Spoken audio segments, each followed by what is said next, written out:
Hey, man. Thank you. It's good to be back. I love that version of "How Does It Feel." Yeah, I agree with everything that he says in that clip, man. I think half the musicians that ended up playing rock and roll and music in bands because they wanted to go to the dance, but they didn't know how to dance, or they were too shy to dance and too shy to talk to girls, so they got into rock and roll bands. I mean, you ask almost everybody, they'll say, "Yeah, I did it so I could get girls."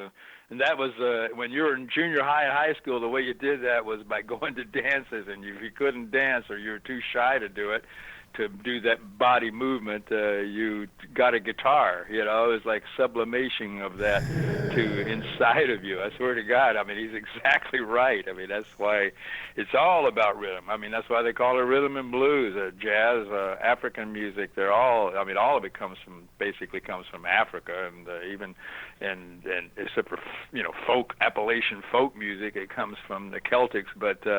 It's all rhythm, yeah. It's all rhythm, man. I mean, the lyrics and stuff that go over those early rock and roll records is just, just like Bob was just playing. It's just riffing on top of this incredible rhythm. That's what it's all about. Guitar, rhythm guitar, pretty much.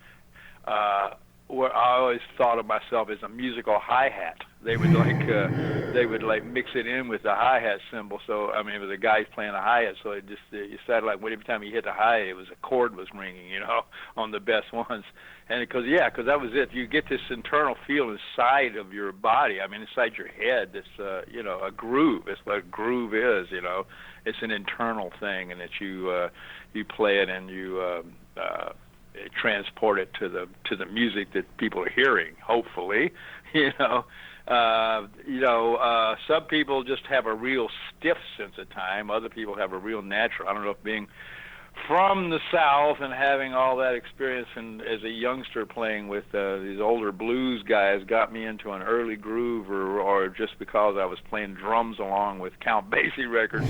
But I always had this inside feeling of rhythm. Even about me having a rocking chair. I have a rocking chair all the time, everywhere I'm at. I'm sitting in one right now. And it's because I have to have this rhythm thing going on. I'm a rocker, I always tell people. It's an internal thing. That I, when I'm playing, or even if I'm standing still in a crowd, I'm moving back left and right. It's just a constant rhythm going on inside my body that I tap into when I play, and you can feel it when you click into it, or whether you feel like, this isn't, this everybody isn't grooving. I can't find where we're supposed to, where we're supposed to be in this rhythm we're playing. But when everybody's on it, it's this undeniable thing. But yeah, I think it's totally internal. Some people just have a hard time hearing it or feeling it, I guess. I have a real natural ability to do it. It's just something that I've always had since I was a little kid. Yeah, there's a lot of a lot of incidences like that. There was I don't even want to get into all the different names, but absolutely. I was doing this album for Adrian Gervitz, a British guy. It was right after British guitar player, and it was right after Boz Scaggs' Silk Degrees. And so he called and said, I want to get that band that played on Silk Degrees to play my album. So I did. I called up Jeff Beccaro and David Page and Steve Beccaro and Mike Beccaro and all the Beccaros and got everybody down there. And this turned out to be a long project. This guy, it went on for like weeks, and everybody was busy. So at one point we were using different drummers. Jeff could do some of it, but he couldn't do a lot of it. So we were using different drummers every day, and most days it was fine. But one day we came in and we had I think it was Kellner. Jim came in to play, and it was just really. The tune was we didn't even know what the tune was going to be, but we showed up. The tune was just really fast. Disco, totally disco, chicka chicka baka chicka chicka chicka, anything like that, which was just not who Kellner was. And it was like telling John Coltrane to come in and play King Curtis or something. I mean, it was just not the thing, not what you would play. And we had to literally like just stop and because he was just like, no, that's just not going to happen. And we really had to call the session and go home and wait till we could get, someone who was like a disco drummer. Jeff could play disco great, but that was just not Jimmy's thing, and it was not my thing either, but I played on a lot of that stuff. But, it was just one of those cases where the style of Jim's style was not going to be what this, was not a disco style. He plays like a real unique thing that you can hear and go, that's Jim Kellner, He's not just an anonymous, you could have had a drum machine play this track, But it was like ridiculously fast, it was ridiculously long, it was just, kind of stupid, typical stupid disco kind of song.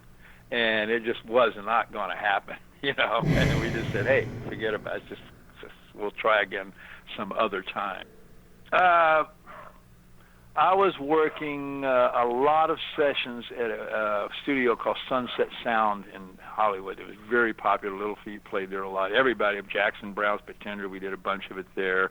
Bonnie Raitt's records we did there. I mean, it was just a really popular studio, and one of the best engineers was a guy named John Haney, and he called me a lot for sessions, and I believe he got me in on that day. That's where I met Steve Bruton, because he was playing guitar with Chris at the time.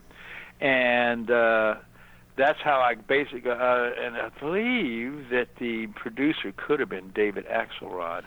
Yeah, it looks like David Anderley. Yeah, David Anderley. That's not David Axelrod, David Anderley.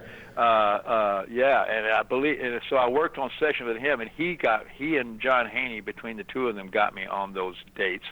And the funny thing about those dates was that one of my gigs was to tune Chris's 12-string guitar, and for him when he'd play it on the tracks. But he was so strong that he would just grab that sucker and squeeze it so that the sound of the strings if he had open strings, they were a little lower than the ones that he had his fingers on, because he'd press them so hard that they'd go up like a quarter tone, So I would have to go into this whole kind of metaphysical thing where I would try to tune the guitar down just the tiniest little bit on the string, because I know if we're going to be in the key of G, it's going to be hitting these chords, so I would try to get these major strings that I knew he was going to be grabbing just the tiniest little bit down, so then when he did grab them, they would be not too sharp, they'd be in tune, but when they were open, they wouldn't be too flat, It was this whole little thing that I would have to go through that I developed, over the course of the sessions. We did several. We did like some Chris and Rita albums, several of those, plus his albums, and it was a real fun experience. So that was the thing I remember most about it, but was tuning that damn 12-string so that it sounded cool, Where I met Steve Bruton, man, and that was a fun scene.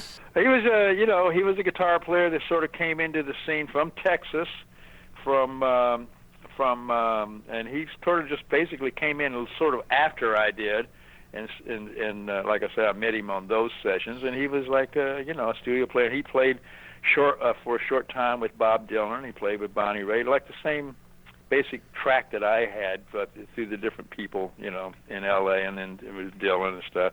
And he was in that movie, The Days of Heaven, out there with T-Bone Burnett and all those guys when Chris Christopherson was in that movie. Right. And he was just one of the cats, man. And then he died a few years ago. Yeah, sure. There's lots of dates that it's a stylistic thing.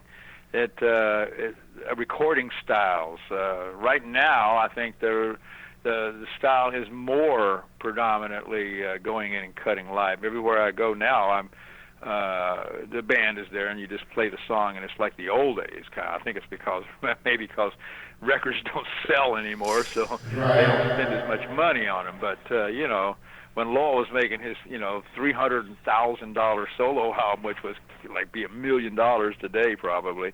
You're spending lots of time in the studio, and they wanting everything to be separate and discrete so that you'd have total control over the the EQ and the balances and all the different things that you could control if you had them separate. So therefore you started having like everybody being put into behind baffles, and then later on everybody being put into little rooms. I made thousands of records where I was off in a little room down the hall from everybody. Sometimes wouldn't even see the other musicians for the whole day. It was like, and you do the same thing with horn players, and everybody's off in these separate little rooms playing, and you're listening on earphones to each other, and that became the style. That's just the way you did everything. And then gradually it started being, people started saying, no, I like it when everybody's playing live, and and that became, I think now pretty much I was just doing some sessions with Don Heffington, great drummer here in Los Angeles. He was the drummer in that band for the old soul tour. Yes, Yeah. Anyway, we're doing a tribute album to Mose Allison, and he had lots of different. They had Chrissie Hynde doing one song. They had Fiona Apple doing a tune, and just one of those kind of records. And it was a studio up in the hills of Hollywood in somebody's garage behind their house, and we all just packed in there, and would play the song like once, and twice, and that would be it, And before now, the only people I knew that did that was Bob Dylan. He always did that. Bob never had the famous example. I don't know if I told you about it before, but we were cutting a song called like Mandolin. People all, just like Bob Dylan and Harry Nilsson, these people all producers would say, if I could just get the A-team into the studio and, do my thing, I could make this guy really, I got a call from Jimmy Iovine, and he was like into that with Bob, and he brought us over to Richard Perry's studio, Studio 55, and it was an old studio, but it had been totally redone in the 80s to become like the, top-notch, A-team digital sound studio, right? And so he got us all down, Jimmy Iovine got us all to the studio like hours earlier than Bob was going to come, and had me and David Mansfield off in two little rooms. He was playing fiddle and I was playing mandolin, and then they had Keltner all baffled up in another room and Tim Drummond in another room, and I think Steve Ripley was there playing guitar as well, and some other out in the studio. So everybody was off in these different places, and we cut this track and we went back and listened to it, and it sounded like, an A-team studio session for anybody you would have had on, Bob comes into the studio, and before they're getting ready to play the thing, they knew that Bob was always looking for old vintage studios, right? And like Gold Star and places, and always looking for that old sound. So they told him, they said, hey, Bob, this is the studio where they cut White Christmas, and so then they played the track that we had just cut for Bob. And Bob turned to his kind of, the guy who was his kind of gopher manager, whatever he was, hanging out with him, and said, hey, go get me the music for White Christmas because I can't cut any of my music in here. And so he says, Fred, where are you? I said, well, I'm in this room back here. And he goes, with the mandolin, he goes, get your electric guitar, come out in the main room. So all of a sudden now we had 2 electric guitars, bass, drums, everybody took all the baffles away, and we're all in the middle of this studio in the main room playing together. And it was Shelley Yakis was the engineer, and Jimmy Iovine was the producer. And we just started doing like we always did with Bob's sessions. We just started playing songs, just he would start playing a song, we'd play along with him. And he wouldn't go back and listen to a playback, he'd just play another song. And so we just play like 5 or 6 songs, and at the end of the day, he'd go back. So we're playing. The groom is still waiting at the altar, and I look up into the control room, and there's like nobody there. Like Jimmy Iovine and Shelley Hackett just left. They just split, and the second intern guy was like running the session. And all that stuff is all on bootlegs, and it all sounds great. But that was one of those cases where it just that was.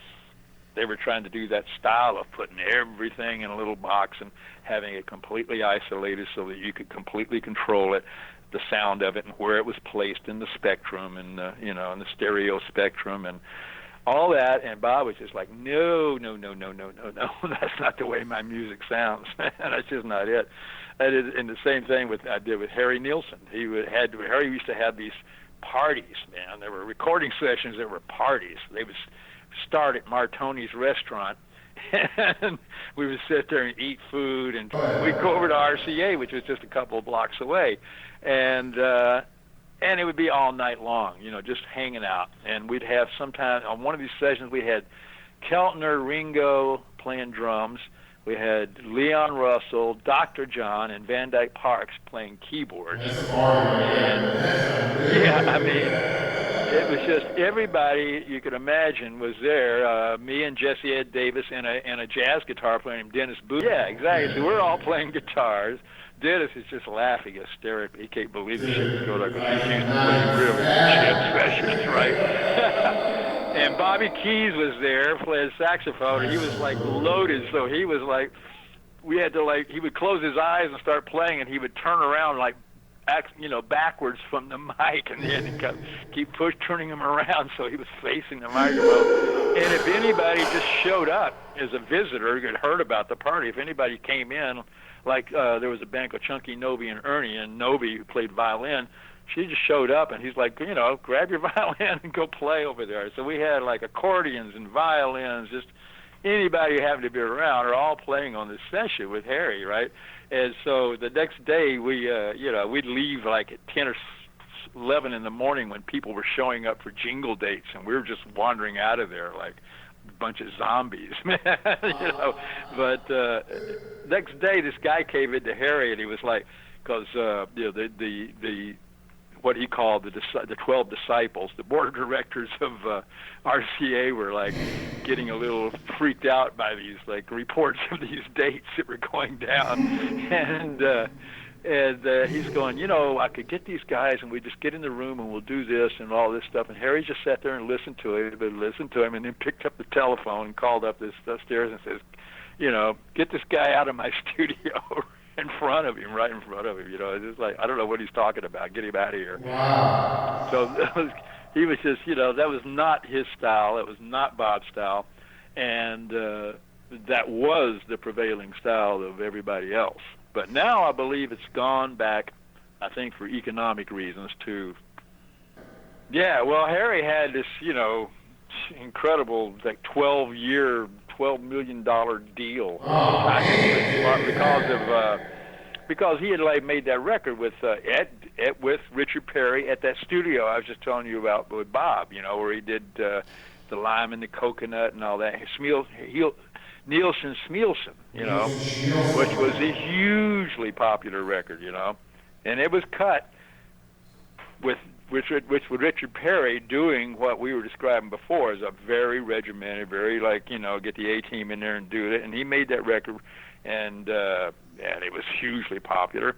And so as a result, Harry got all this freedom, and it's amazing. He could use RCA studios for free because he was on RCA. So they just gave him all this free time, right? And so that's where that stuff came from. And there wasn't a producer like Richard Perry around to force anybody to do anything. Harry was producing it, and Harry and Van Dyke were doing the arranging, and there wouldn't even be a song. We'd come in and they'd start writing the song in the studio while we're all sort of sitting around and hanging out. First thing they did was put sake in all the coffee machine. And it was great. And I loved every minute of it, but that's because it was all my friends. Harry was a real close friend of Jimmy Webb's, and therefore a close friend of mine, and I just loved him to death.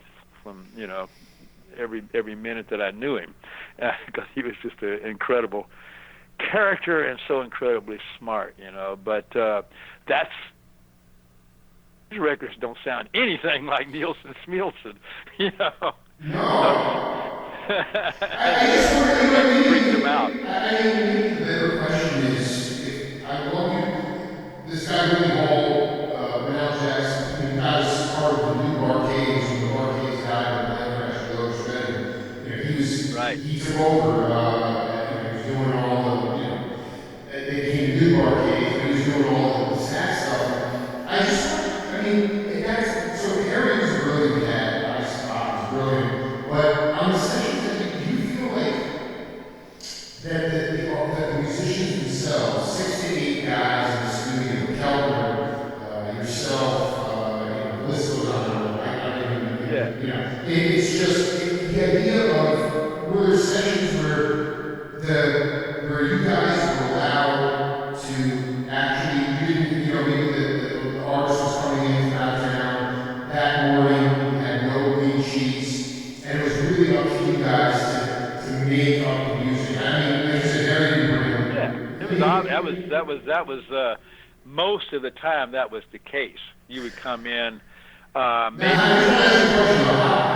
How come there wasn't any kind of micromanagement coming from quote unquote producers? Were there just some producers that just knew that that's what you guys were just brilliant at, was creating this Yeah, music? That's what I'm trying to exactly. get. Yeah, exactly. That's why they would cast the band, to be the Right. guys that they. First of all, they knew we're going to deliver the goods because I mean, you'd have either experience because these are producers that I worked for had done lots of records and stuff, so they weren't like new producers and stuff. So people had little bands that they just, for whatever reason, they really liked this drummer and they really liked that bass player. They really liked the way I played the guitar or whatever, and so they would hire different producers had different bands. There was like basically the Toto band, when I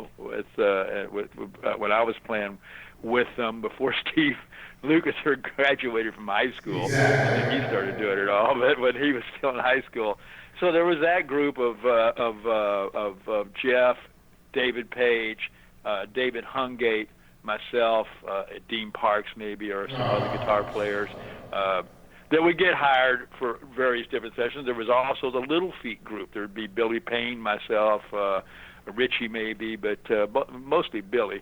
But there was that bunch, and so there was different. There was the Eddie Green and the kind of Motown groups, and so people had little bands that were kind of unofficial groups of, that they would.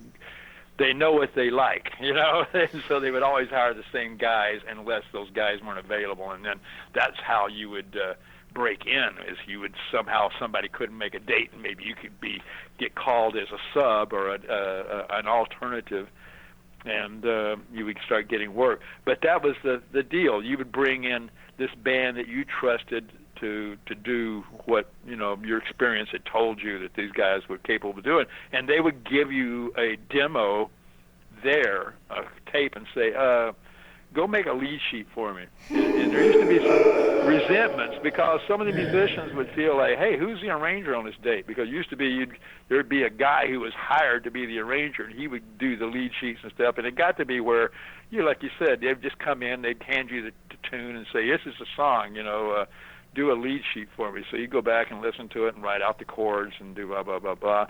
And that would be all you'd have. And they'd play the demo, and we'd have a game called Beat the Demo, and Whoa, and so we would go in and just play the song down a few times, and then whatever direction they give you is that. But it was like very informal, and the musicians were definitely, probably should have gotten some co-writers on many of these songs, but they didn't. It was just expected. If you wanted to get the call, you were going to also be a composer and an arranger as well. That was just what you were expected to do. well, no, I mean, also it just seems to me like, well, actually, Randy Brecker told me that he in one day did, he did a practice he had a practice session with Ornette Coleman. I guess somebody was ill, and then he got called to the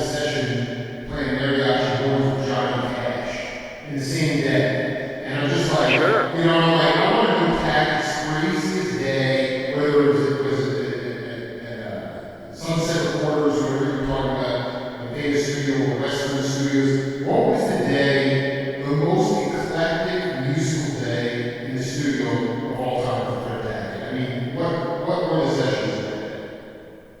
Oh, I probably couldn't tell you because I can't remember them all. There's lots of them, you know. I would during a particularly busy time would get into Universal Studios and do Cheers or Simon and Simon, some television show at 9 in the morning, Right. and then from 9 to 1, and then there would be 9 to 10, 10, 11 to 9 to 12. Get over to for a 1 o'clock jingle for an hour, and then I go from a jingle session to,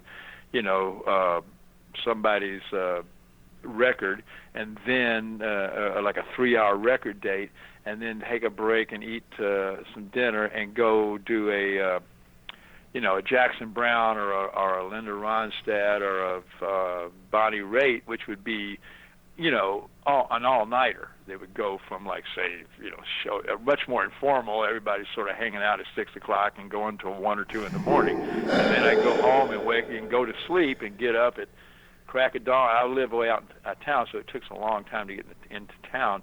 So it would just be like that sometimes for weeks. You just go in and be doing a TV show in the morning, a jingle, then some other. The Sonny and Cher show I was doing, the Cher show, doing Tony Orlando and Dawn's, all the Donnie and Marie, all these variety shows that were just, very lucrative. And so you do one of those, and they all had pre-records in the afternoon, because those shows you'd see the band on, their band wasn't really playing, they're just sitting there lip syncing, and while they do all the music would be cut, and for those variety shows would be cut in the afternoon of early in the week, and then you'd go down later in the weekend and put on a tuxedo and sit there and get filmed as if you were playing the big opening number or whatever. But it was all done in the studios, pre-recorded, and so you would do one of those in the afternoon, and then you would do one of these rock and roll sessions for whoever. Like I said, they would go on all night long. I mean, basically,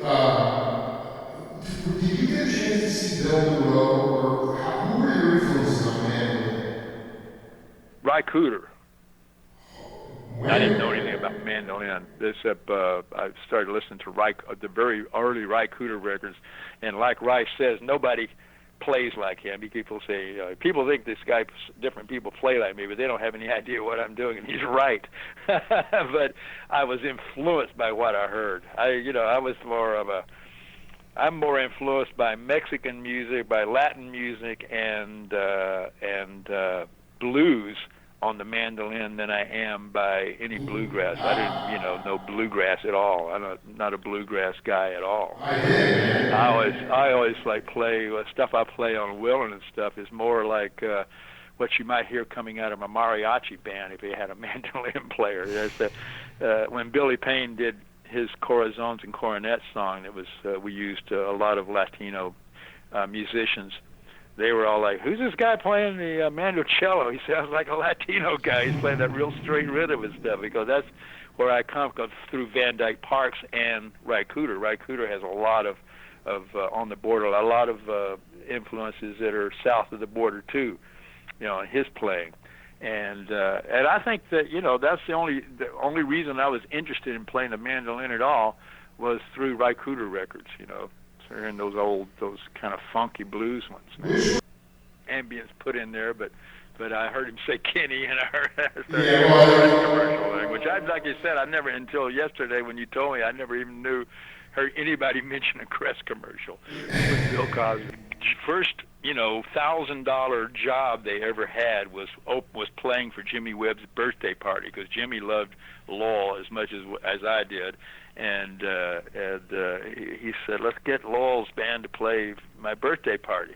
And he did, and Ringo was there jamming. We were all jamming out in his front yard, man, and it was a great time. But that was Roy was playing bass then. At that point, I was still, I was just a good friend. I was the first action I had with the band was when they put that band together. That's when I wrote "Fool Yourself." The song "Fool Yourself" was on Dixie Chicken, which was the first album that those guys, the new band, made.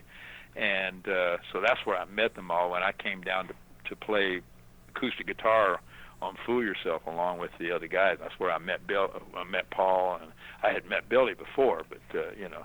So that was it was a long, hard struggle up until, you know, when Lowell died, because the more popular they had gotten was right along the same time as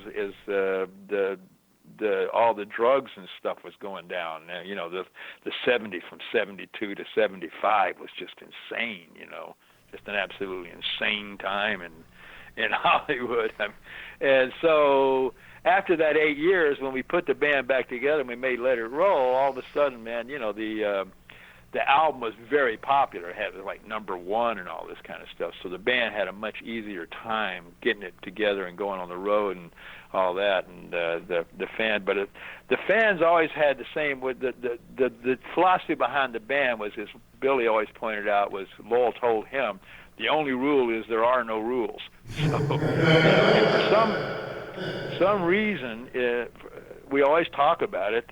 Little Feat was given this special dispensation to be able to do whatever they wanted to do. Nobody knows why, but other bands that would try to you know, do a jazz tune and a country song on the same record or whatever would, you know, they'd say no.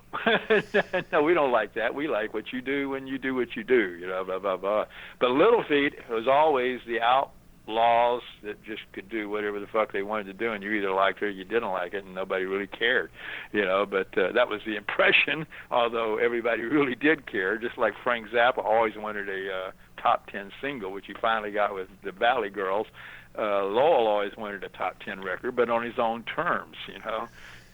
This is fascinating. Even after Lowell died, you guys were still the Outlaws. You still were allowed to do what you wanted to do. Yeah, and still to this day. I mean, we you know, there's no rules on what kind of song that you can bring in. You just bring in whatever tunes, and we see what we got after it's all said and done, and you see what have you got here, and then you try to put it together and whatever it is. But yeah, there's no like, let's make it all this way or make it all, this tune doesn't fit with that tune and blah blah blah. And we usually don't do that because everybody writes differently. You know, everybody has different stuff, and then when we write together, it definitely gets to be a whole other different thing. So yeah, it's still the same today. The thing about Lowell was when you're talking about the girls, the guy was Kenny talking about the girls being around in Lowell. He used to just had this amazing ability to arrange and get stuff out of you just verbally, like he would. He would just sometimes he'd dance, like especially with Richie and Kenny. He would stand in front of the two of them with just them playing, and he'd kick his foot out. He'd do this whole little dance, man, in the room where he'd be pointing this way, like where he wanted Richie to go. Like you get him playing the syncopated beat and get this whole thing happening, you know, and get Richie doing it, and punch my ticket, man, and he'd, you know, and he'd get this groove going. It was just undeniably funky, man, and then they would cut the song. And then invariably they'd go to play it again, and Richie wouldn't play anything like he played before. And he'd blow me. What are you doing? They literally had physical fights over it. I mean, like literally where Lowell would hit him. You know, I just spent an hour teaching you this groove, and now what? And Richie was like, I know what? I don't remember. You know, but do what you did the last take. I don't remember what I did the last take. Yes. That's funny though. Yeah, go ahead. I said Richie was just totally spontaneous, you know, and Lowell would work out this whole deal with him, and then he'd instantly forget it. But, you know, it was just a process that he would go through. But it was amazing to watch because he would just, you know, he'd get everybody to play that, you know. And then there was Van Dyke Parks, who used to talk to you through the whole session. The whole time you're playing, he would talk to you and say, Tackett, honor your mother and father. You know, as you're playing, you're like thinking, what does he mean by that? And you do certain thing to try to, you know, get him to, you know, do this. Black Bakersfield, he'd say, You go, Black Bakersfield, Black okay. Bakersfield. He's going to get what? Trying to work like a buck You off want to his get head. a little country with a boogie beat, just like Lowell said. You know, if you like country with a boogie beat, Van Dyke would say Black Bakersfield. Play like a black guy in Bakersfield. So I mean, it's funny because we talked about it at the beginning where you said that, the cats were paralyzed to dance and with girls they picked up their instruments, and Lowell was could play all these instruments, but he was completely uninhibited, and he would literally dance the groove for the rhythm section. That's what he Oh was. yeah, yeah. I saw him. One of the most amazing things was this, we did Jimmy Webb did a soundtrack for this for this movie, The Naked Ape, and it was Lowell came in and played Sakahachi on it on one particular scene, and they had a little guy who was probably his mom brought him in. He was probably 13, 14 years old, and he was playing a koto, you know. Oh, I And he love was, that shit. yeah, and he was like, he spoke Japanese, and his mom spoke Japanese, and he was totally classically trained, had never improvised in his life. And Lowell, through mime and playing on the Sakahachi, got this kid and him into this incredible, like, little groove thing that they did together. And he just, like, coerced this kid into play like he had never played in his life, But, they loved it. And it came out great. But that's just the way he could communicate. He could communicate musically and through physical gestures, what to do and stuff, and singing, and because he was a great Indian student, and the Indian music is all taught by singing. If you can't sing it, you can't play it. Yeah, the whole rock chants, that's right, they do dishes Yeah, and everything like that. I mean, it's incredible. I mean, even when when everybody was listening to playback, and then Tackett was in another room laying down another rhythm track for the other channel. Would Van Dyke Park still be talking to you at that time too, or you have a little bit peace and quiet at that point? Well, usually with Van Dyke, he didn't have it wasn't done in a traditional arrangement like that popular arrangement was. I wouldn't be doubling my guitar part. I would just be doing it, And God only knows I might be playing a mandocello or a mandolin, just all kinds of bizarre stuff. But no, we would just do the tracks. It'd be sort of like one of those Harry sessions, because Van Dyke was usually the arranger on the Harry Nilsson sessions. They would be, we would just start going through this stuff, and we really wouldn't listen to playbacks. It would feel like it was very chaotic, like what in the heck is going on? Nobody knows what is happening. Sometimes, and then Van Dyke would come back, usually you'd walk out of the session going, what in the hell just happened? These guys did not have anything. Yeah, it was a trade wreck. And then Van Dyke would come in the next day and listen to everything and piece it, use a piece of this part and use a piece of this part and find this stuff and put it together and come up with these amazing things, out of the, found music, You go listen, well, I'll have that part over here, and let's take that part here. And so I wouldn't have that situation where I'd be doubling a part with Van Dyke. There's no way I would be doubling anything, because it was all done spontaneously, and then, okay, next tune, because usually we were, very pressed for time, we were barely, Van Dyke wouldn't have the same kind of budgets that Nielsen did, So it was like, we got to get this stuff done and then get out of here before the next crew comes in. And it all when we did Lowell's solo tour, people would always light their lighters and stuff during Willin'. And the funny thing about Willin', people get very sentimental over that song, and Lowell did it as like a satire of the, what he called country rap. Before rap was, he'd say, "Oh, that's a rap record. It's a country rap." Where they would talk, about the truck, the little truck that could, or whatever. Well, I forgot what one of those hit songs, but it'd be like, some trucker guy going, rah, rah, rah, rah, about my little truck and my this and that. And those songs, the early songs that Lowell wrote, were like just an extension of those things. Willin' was originally coming out as him talking like, I've been burned by the rain, driven by the snow, I'm drunk and dirty, don't you know, I'm willing. And then the chorus, and I've been from, and he'd start singing. But the original thing was supposed to be like an imitation of those country rap records, you know. The same with Truck Stop Girl, you know, about, you know, poor Danny's rig, you know, was not tied on tight enough, you know.